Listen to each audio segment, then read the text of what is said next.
this is like such an honor to sit down with you.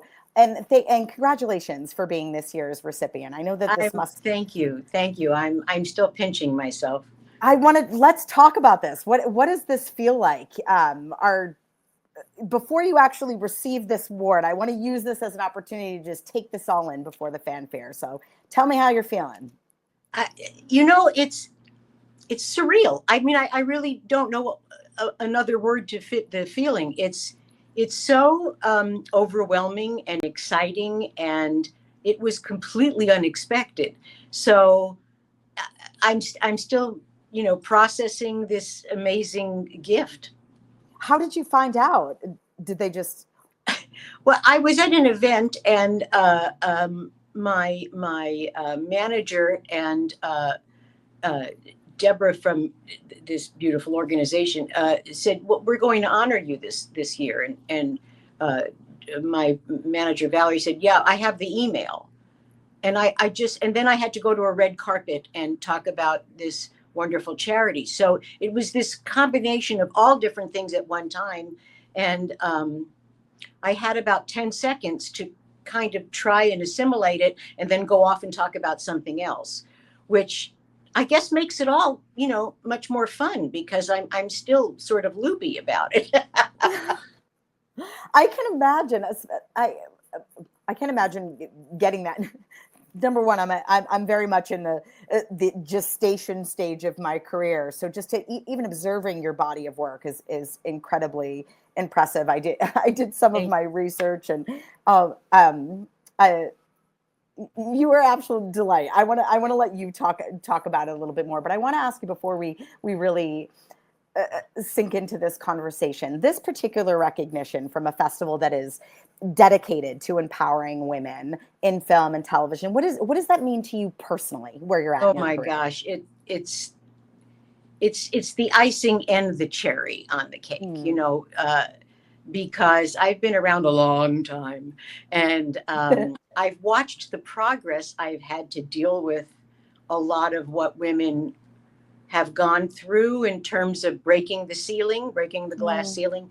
And I'm so thrilled to see the progress, but even more than that, the availability to go further through organizations like this and through women trying to help other women.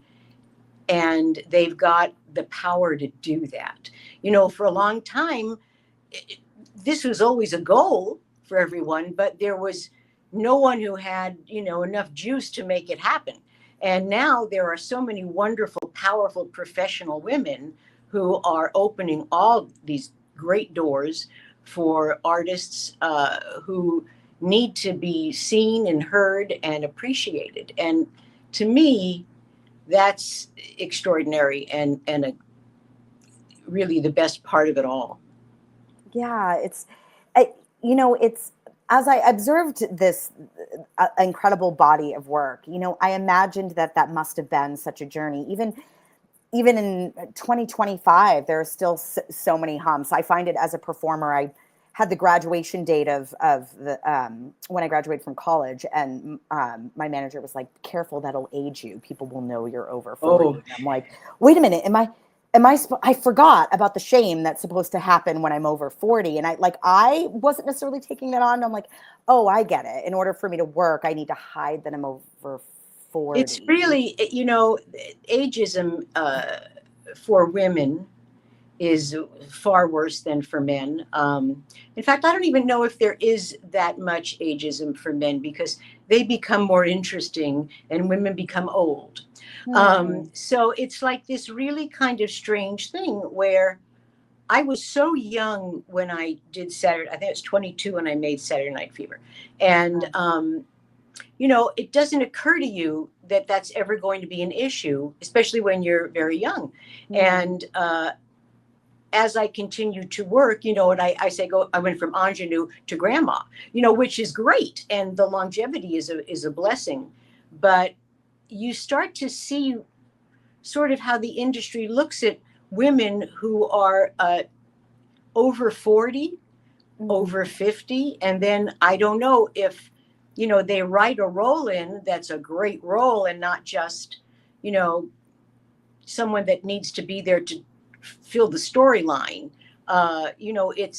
It's far and few between, but it happens. It's happening more now, I think, than it did.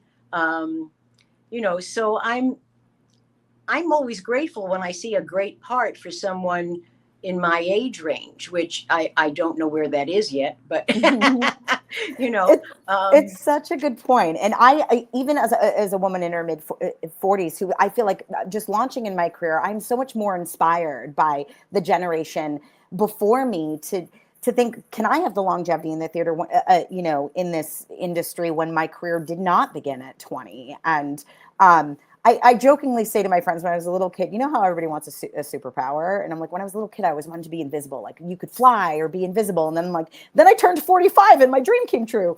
Not the invisibility you want. No. Yeah, exactly. But this is a great segue because you mentioned Saturday Night Fever, and I want to make sure I have a clip of this, and I want to make sure our audiences see this clip. And we'll talk a little bit about it after it, but you really created this iconic role with Annette. And for those of you who have not seen Saturday Night Fever, well, you're a disgrace to that. No, I'm just joking. Join me. I know everybody must see this. Like this is like you can't be on the planet unless you've seen this film. All right, we'll be back in just a second. Enjoy this.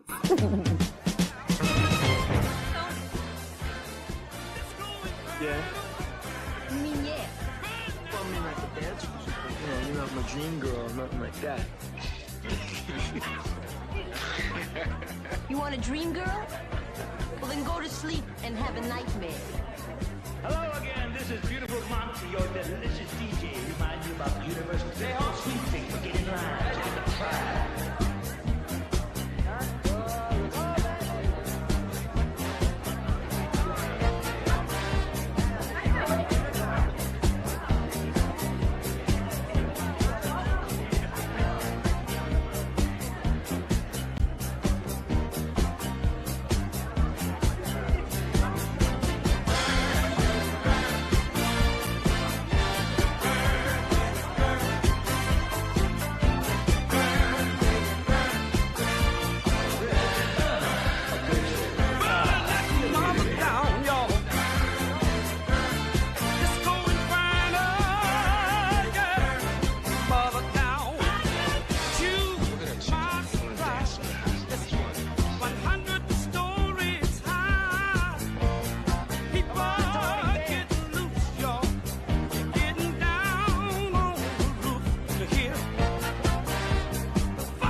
Like to see a clip of that film, and when like you think back to the time, what stands out the most for you, like stepping back into Annette's world? There's so much distance, I guess. I'm never great about seeing myself on film until years later. I have trouble watching something that I just did. So now I look at that objectively a little bit more, and it's just so much fun for me to see. Especially the dance. I don't think I could even walk in those shoes anymore.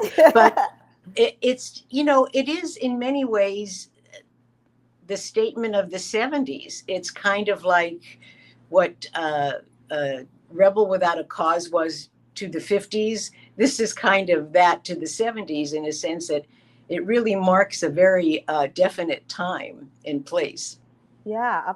Do you think that story, the film in general, would be told differently if it were made today?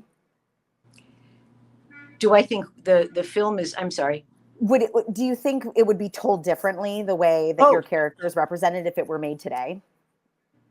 Yes, I do, because I think there's far too much political correctness, and I think art suffers from that a little bit. So there was a lot of raw emotion in this film, and especially for that time, you know, I don't think studios were ready for that kind of language or that kind of storyline. It was very, you know, it's a dark film. It's a dark film with music versus a musical. Yeah. And it's really kind of interesting because they both stand separately in their own right. I mean, the film would be phenomenal as a movie, a drama, without the movie, without the music. And with the music, it takes on a whole other level of being kind of this genius combination of two things that would normally not be put together. And one enhances the other. So I think it was kind of lightning in a bottle because of that. That's such a great, I love that perspective of it not being a musical. I never thought of it that way. That's, yeah. It's a very real storyline. Yeah, definitely. That makes so much sense to me because I've always viewed it sort of as a dramatic film too, but haven't known how to articulate it. So that's a great way to articulate it. And it also just speaks to your range too, because, and correct me if I'm wrong, I believe Angie came after this, right? That was late 70s, early 80s. Okay. Mm-hmm.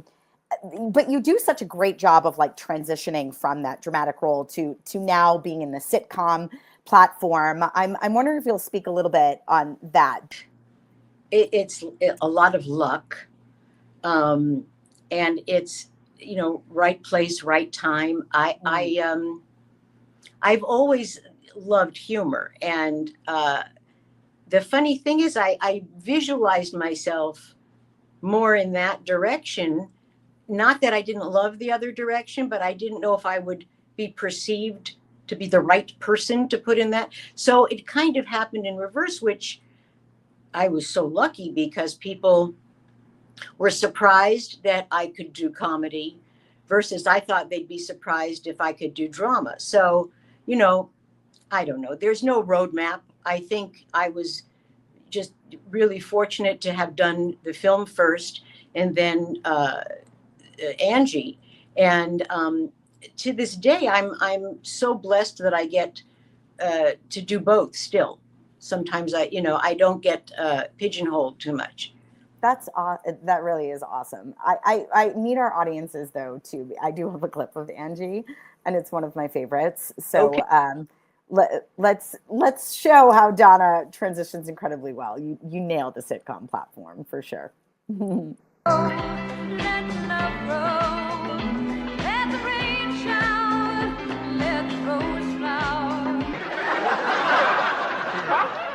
here's your sweetener. And here's your husband. Goodbye.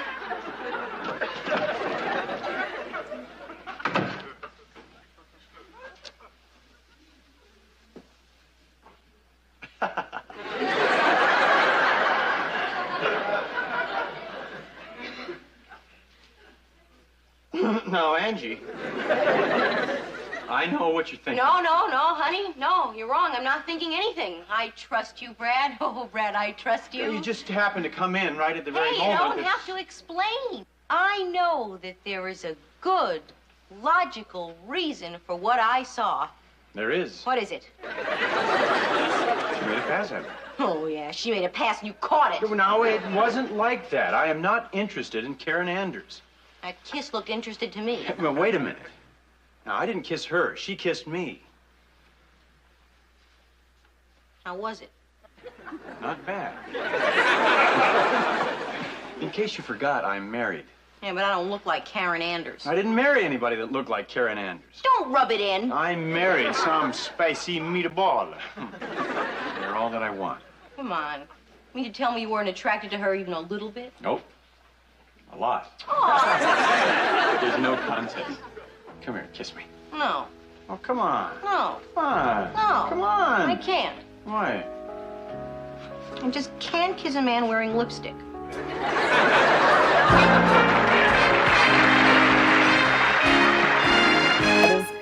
Have you seen these clips in years? Is this weird to get You know, I haven't seen so many.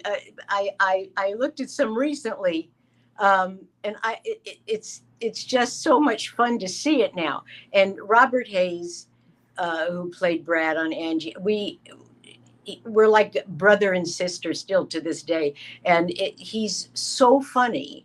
And I see that, and I remember rehearsals trying to keep a straight face because he's so funny. And but you know, it was just this amazing time. Gary Marshall produced it, and he had all the hit shows of the time on the air, and best writers, best directors. Wow, it was just the best time. I'm using best a lot, but it was a really great time. Yeah. You know, you spoke to this a little bit about like collaborating with other actors. I'm curious, do you still have ongoing relationships? Have you maintained professional partnerships with some of these people that you've worked for or worked with in the last 5 decades? Definitely. I mean, Bob Hayes and I are still very good friends. Doris Roberts and I, until she passed, you know, were very good. It was really an amazing ensemble. It really, really was. And John Travolta and I did, well, I did his commercial, not the other way around. He did the Saturday Night Fever Capital One commercial. Oh, that's right. Oh, I wish I had grabbed that. I was the secret person in there that, you know, suddenly he walks in, and it was this really fun kind of Annette Tony moment through other characters. It's so much. As an actor, you know, if you work with people that have the same kind of mindset you do, it's so much more fun because you're developing friendships at the same time you're making a show. And I've always been blessed that way, that so many people I've worked with have become really dear friends for years and years. I love that. And I think that's such an inspiration to the up and coming generation too, because I think there can be such a competitive, we're taught to have a more competitive thing instead of like a co-creating collaborative spirit. And so I love to hear, you know, from amazing artists like yourself that have had this longevity and how you maintain that and that it's not just about showing up on a set and doing a job. No, and I have to say, and I know that, you know, I'll get a lot of flack for this, but you need to leave your phones and your iPads in your dressing room and have some actual contact with people you're working with and conversation with them and focus on what's happening around you. I see when I work now, and I mean, it's a great thing, all the technology. It's amazing.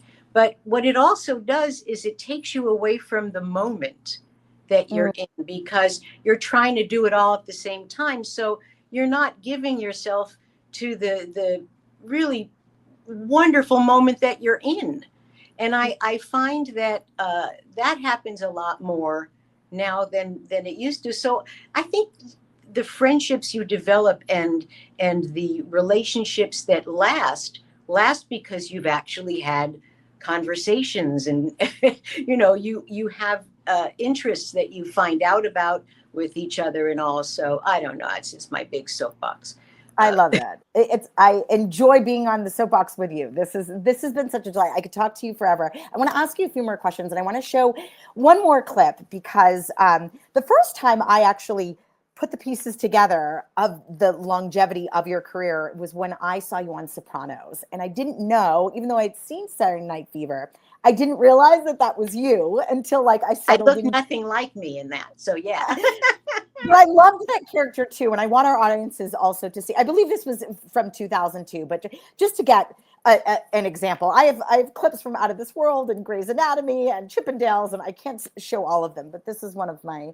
There's a lot of subtleties in your acting that I find riveting in this clip of Sopranos. Thank I you. want to show this real quick, and then I have a few more questions for you. A man took his horse to a vet, and the vet says to him, "Why do you have a long face?" A horse goes. There's no man. Right. A horse goes to a vet, and the vet looks at his face, and he says to him, "My friend." A horse goes to the doctor. The doctor says, "Why the long face?" Can't tell jokes. More Pinot Gris, Patrick? No, thanks. Speaking of jokers, where's that other son of yours today? I didn't think he was invited. I just thought with all the wedding talk, you know. No, really. That pal of his, the other Jason. Already ran into some trouble. Carlos Jason. He's a mess. All right. Well, he's got no shortage of lawyers here.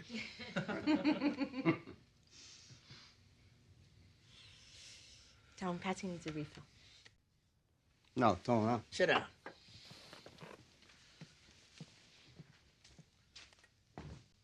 Of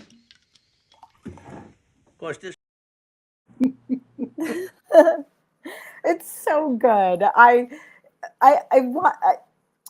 really want to button up this interview by you talking just a little bit about like your career is so impressive, and for the next generation, especially for young women entering film and television, what advice would you offer about building that longevity and staying authentic in the industry that's changing and as you change as well? Okay, here's another soapbox of mine.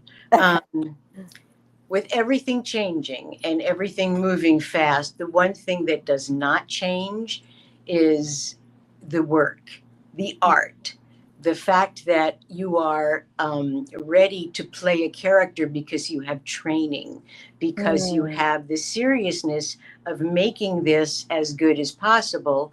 And that's where the joy and the fun come in. But I think it's the difference between artistry and celebrity.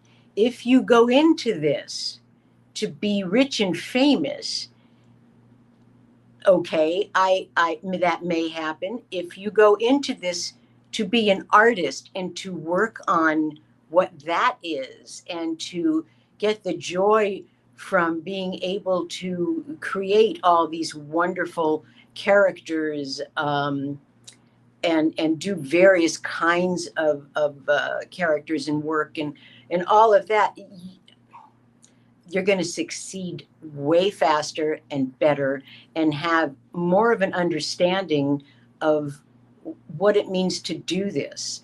I see a lot of very young performers now who really don't focus on the work, and but there's many that do, more do than don't, but and that upsets me because there's such a desire to be famous more than to be an artist. So that if you go with the art, I think you have a better shot. I love that. Yeah, I was having a conversation with a young filmmaker, and her name I will keep anonymous, but there was a lot of reference to content. She kept sharing that when I'm creating content, and I thought, when I talk to the older generation, they talk about cinema, they talk about art. They're not using that word content. And I think that that's part of, we're just creating what will get more likes, more buzz, more, and you're right. I think content pulls away from the art, the word content. See, I had to for a moment realize what you meant by content, because my brain doesn't go there. And not because it's not a correct word to use. It's because it's not so much in my vocabulary, only because I come from a different school. And now I think it's harder for young performers because of what you're saying. They're so forced to be a part of the social world, all of the stuff that goes on with influencers and all of those things that are happening simultaneously that are kind of becoming so important and topical, and all of the social media that kind of pushes people to go there, as well as train for whatever part of the craft you want to be in. So it's a lot. I mean, people are kind of forced now to do both. But I think ultimately people have a vote in their own lives. And if you want to step back and say, I need to go to class, I can't really do this. Go to class. I love that. I ask myself as an artist all the time, what is the need of the time, as opposed to just like chasing the next, booking. What do we need as artists to be cultivating and putting out in the world? I've And I always think, said that when, I occasionally I'll teach, and I'll say to these young students, who have this huge desire to be actors, I say, it's not something you want. It's not enough to want it. You have to need it. You have to need to do this to be who you are. oh So yeah. I think that's the lane to get into, and just stay really focused, because you're going to have a ton of voices coming at you. Just stay focused.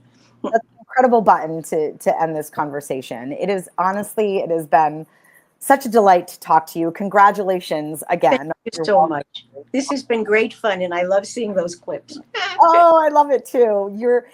Truly, your work does inspire across generations, and I can't wait to celebrate you on the 19th.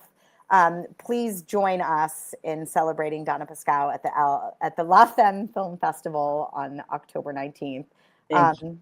You're amazing. Continue to do amazing work. This has been We'll so work much fun. together someday. Yes. You heard that here. I have that recorded. Hear that, universe? I'll sign it. Thank you, Donna. I appreciate My pleasure. it.